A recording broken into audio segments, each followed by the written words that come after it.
રહ્યા છો YNN news. હું છું એન્કર કવિતા પટેલ. હવે જોઈએ અગત્યના સમાચાર. વડોદરાના પ્રદર્શન મેદાન કીર્તિસ્તંભ ખાતે હસ્તકલા ઉત્સવનો પ્રારંભ કરાયો છે. મહાશિવરાત્રી હસ્તકલા ઉત્સવનો મુખ્ય હેતુ કલાકૃતિનું સર્જન કરતા કારીગરો પાસેથી સીધી જ ખરીદી કરવાનો ઉત્તમ પ્લેટફોર્મ છે. ધારાસભ્ય યોગેશ પટેલ.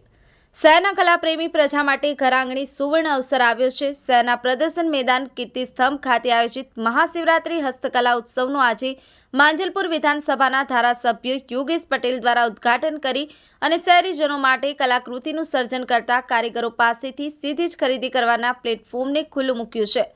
તારીખ 2 માર્ચ સુધી ચાલનારા ઉત્સવનું મહાશિવરાત્રી પર્વને ધ્યાનમાં રાખી અને આયોજન કરવામાં આવ્યું છે.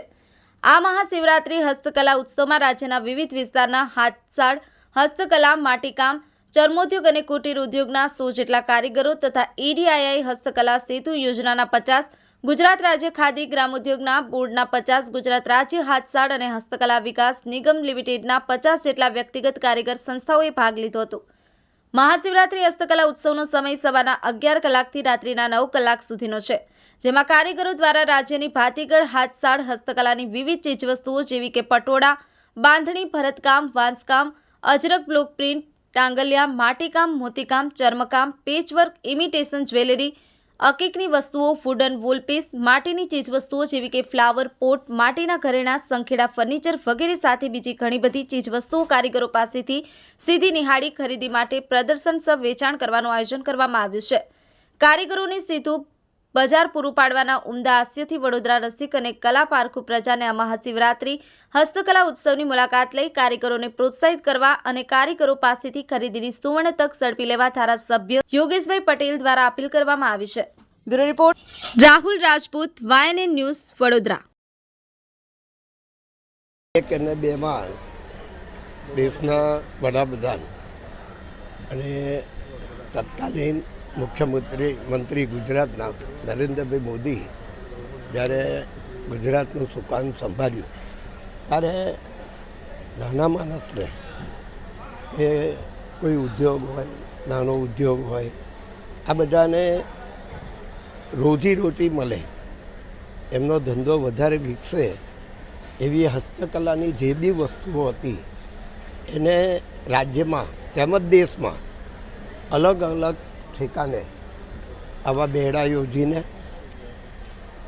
એ લોકોની રોજી પૂરી પડે એ માટે જે પ્રયત્ન કર્યા તે સફળ થયા. આજે તમે જુઓ છો કે સરકારનું ઇન્ડેક્સ ડિપાર્ટમેન્ટ છે એ દર વર્ષે અનેક આવા ઉત્સવો ઉજવે છે. ખાસ કરીને આખા ગુજરાતમાં રાજકોટ હોય, અમદાવાદ હોય, સુરત હોય, નવસારી હોય કે નડિયાદ હોય, આવા નાના નાના સેન્ટર હોય કે મોટા સેન્ટર હોય, સૌથી વધારે જો આ લોકોને રોજી મળતી હોય તો વડોદરા છે. ગઈ વખતે પણ વડોદરામાં 5.5 કરોડ જેટલો એ લોકોને વકરો થયેલો.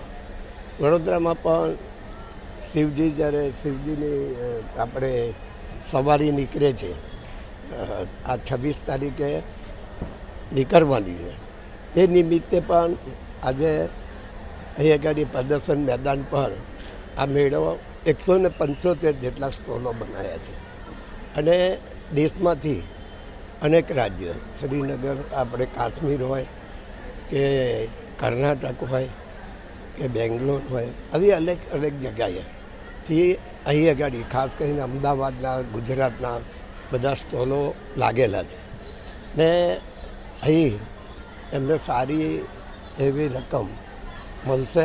કારણ કે આ વડોદરા શહેર એક ઉત્સવ નગરી છે આ શહેરમાં અને કલા નગરી છે. અહીં જે પણ સ્ટોલો જે બી વિવિધ પ્રકારના સ્ટોલો લાગ્યા છે એનું ખૂબ વેચાણ થાય એવી ભગવાન શિવજીને પ્રાર્થના કરું છું. Subscribe now and press the bell icon. Never miss an update.